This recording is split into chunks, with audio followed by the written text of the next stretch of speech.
October 8, 2009. Rain pelted the windows of Langley State University's Grand Library as Jessica Ralston closed her textbook with a soft thud. The clock on the wall read 8:55 p.m. Around her, 5 other psychology students were packing up after their weekly study session, the low murmur of their voices barely audible above the steady drumming of the autumn downpour. "You coming, Jess?" Maya Chen asked, slinging her backpack over her shoulder. Jessica tucked a strand of auburn hair behind her ear. "No, I need to finish reviewing these notes for Schiller's exam. That man's tests are designed to break us." "Good luck with that," Tyler Wilson, a lanky grad student, smirked. "Schiller's exams are like psychological warfare." "Fitting, I guess." Jessica's blue eyes narrowed slightly at the mention of the professor's name. "Warfare is right. See you guys Thursday." As the others filed out, Jessica remained, hunched over her laptop, the glow of the screen illuminating the determination etched across her face. She added another paragraph to her research paper: "Compliance under authority, how far would you go?" The document now contained meticulously documented inconsistencies she'd found in Dr. Adam Schiller's published memory study, inconsistencies that no one else seemed willing to acknowledge. At 9:02 p.m., she saved the file to her flash drive, closed her laptop, and texted her roommate. "Grabbing a soda, be home in 10. Security footage later showed Jessica walking into the Student Union building at 9:07 p.m., her navy blue raincoat dripping water onto the polished floor. She made her way to the vending machine near the west stairwell, her movements purposeful but unhurried. The time stamp on the camera read 9:09 p.m. as she dug into her pocket for change. Then, something caught her attention.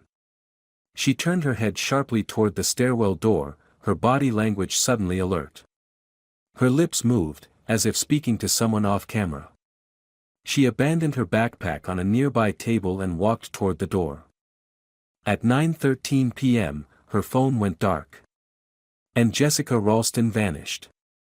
Detective Marcus Reed arrived on campus the following morning, October 9. At 43, with salt and pepper hair and perpetually tired eyes, Reed had investigated 17 missing persons cases in his 15 years with the Redwood Police Department. This one already felt different. "When was the last confirmed sighting?" he asked Campus Police Chief Bernard Howard as they stood near the vending machine, now cordoned off with yellow tape. Howard, a former Marine with an impeccable uniform and rigid posture, gestured to the security monitor. 9:09 p.m. She walks to the vending machine, then moves toward the stairwell. "The cameras covering that exit have been out for weeks." "Budget cuts," he added, a hint of bitterness in his voice. Reed's gaze fell on the backpack sitting in an evidence bag. Contents: keys, wallet with $37, student ID, flash drive, and a half-finished research paper. Nothing missing as far as her roommate can tell. Reed pulled on latex gloves and carefully removed the flash drive. "I'll need to see what's on this." While the campus technical services set up access to the flash drive, Reed interviewed Jessica's roommate, Amber Nichols, a pale, visibly shaken young woman with dark circles under her eyes. "Did Jessica mention any concerns recently? Anyone following her, any unusual encounters?" Amber twisted a tissue in her hands. "She was stressed about this paper she was working on. Something about a psychology study being fake." "Fake how?" "I don't know details. But she said her professor, Dr. Schiller, had manipulated data in some big study. She was gathering evidence." Reed's interest peaked. Was she planning to report him? "She already tried," Amber said, her voice dropping. "To the department head. But Schiller's like academic royalty here. 3 weeks ago, after she filed a formal complaint, someone broke into our apartment." "Was this reported?" "Yes, but nothing was taken, just, her laptop was moved, papers shuffled. The campus police said it was probably just the maintenance guy." Amber's eyes welled with tears. 2 days later, she found a note on her windshield that said, "Drop it." That's when she told me, if I disappear, start with him. By afternoon, Reed had a complete copy of Jessica's research paper. The document contained detailed analysis of Dr. Adam Schiller's landmark study on memory manipulation, with highlighted sections showing statistical impossibilities and contradictions in the raw data. In the margins, Jessica had written, "How did no one catch this? Or did they choose not to see?" At 4:30 p.m., Reed sat across from Dr. Adam Schiller in the psychology department's conference room. At 58, Schiller carried himself with the confidence of a man accustomed to authority. His office walls, visible through the glass partition, were lined with awards and accolades. "I understand you and Miss Ralston had a disagreement recently," Reed began, watching the professor's face carefully. Schiller adjusted his wire-rimmed glasses. "We had one academic dispute, detective. Jessica was a bright student, but she's making connections that don't exist. Seeing patterns in noise. That's interesting phrasing for a psychology professor," Reed noted. "What was your whereabouts last night between 9 o'clock and 10 p.m. "I was at home preparing lecture notes. My wife can confirm this. Mrs. Schiller is currently at a conference in Boston," Reed countered. "Has been since Tuesday, according to her department secretary." A flicker of something, annoyance, concern, crossed Schiller's face. "Then I was alone. But I assure you, I had nothing to do with Jessica's disappearance." "Did you know the old auditorium was being renovated?" Reed asked, changing topics abruptly. "Of course. The entire faculty was notified months ago." "Do you have access?" "Many faculty members do. It's where we hold department functions when the main hall is booked." As Reed left the psychology building, his phone rang. It was Officer Tanner, calling from the old auditorium. "Sir, the dogs tractor sent here. And we found something you should see." The auditorium was a cavernous space with scaffold structures reaching toward the domed ceiling. Dust particles danced in the beams of flashlights as Reed followed Tanner to a backstage area. "Here," Tanner pointed to a wrench lying on a workbench. A reddish-brown stain marked the metal handle. Reed leaned closer. "Bag it. And get samples from every inch of this place." For the next 3 days, the campus buzzed with tension. Students gathered in small groups, whispering theories. Posters with Jessica's face appeared on every bulletin board. The rain continued, washing away potential evidence with each passing hour. On the 4th day, graduate student Eliza Morgan approached Reed as he exited the campus police station. "I need to tell you something," she said, her voice trembling. "About Jessica and Dr. Schiller." In a quiet corner of the campus coffee shop, Eliza revealed that Jessica had confided in her 2 weeks before her disappearance. She found inconsistencies in his research data. But then she discovered something worse. A pattern. "What kind of pattern?" Reed pressed. "Female students who worked closely with him, then suddenly transferred or dropped out. 3 in the past 5 years. Jessica was tracking them down, interviewing them." Eliza pushed a folded paper across the table. "This is the list she gave me. And this is exactly why she told me, if I disappear, start with him." That night, while reviewing campus security footage for the 5th time, Reed noticed something odd. At 8:47 p.m., 15 minutes before Jessica entered the student union, a figure in a dark jacket walked briskly through the rain toward the psychology building. The camera angle obscured their face, but their gait was distinctive, confident, with a slight favor to the right leg.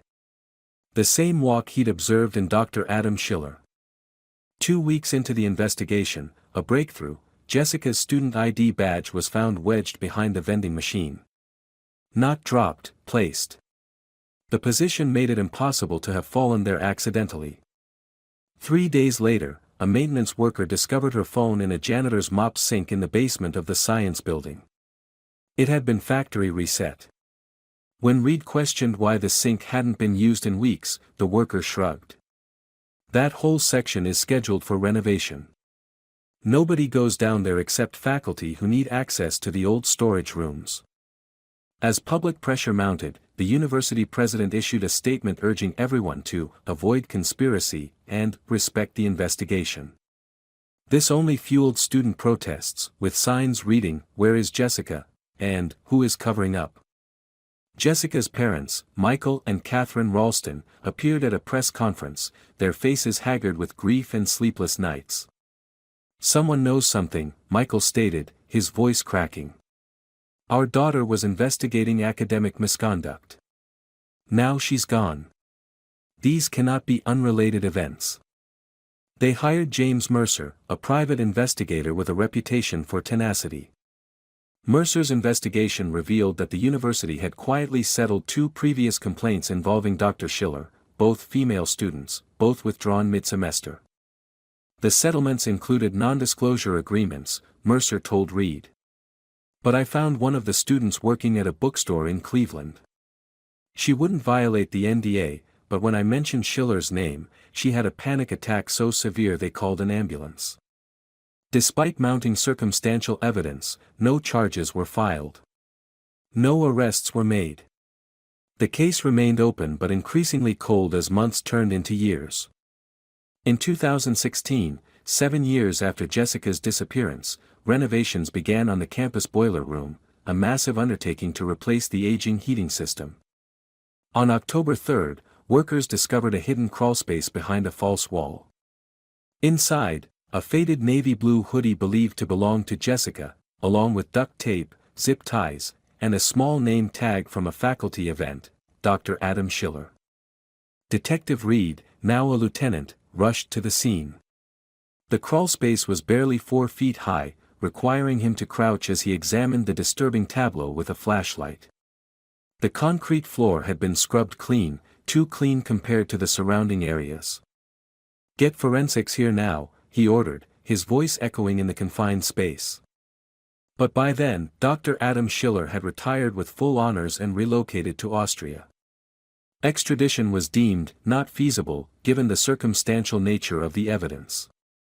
The university issued another statement, expressing shock and promising full cooperation while quietly noting that no definitive connection had been established between the items found and Jessica's disappearance.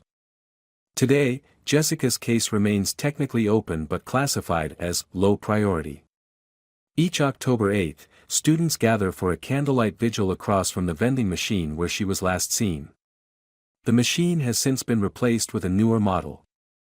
In a bitter twist of irony, Dr. Schiller's controversial memory study is still cited in academic papers. Jessica's research exposing its flaws was never published.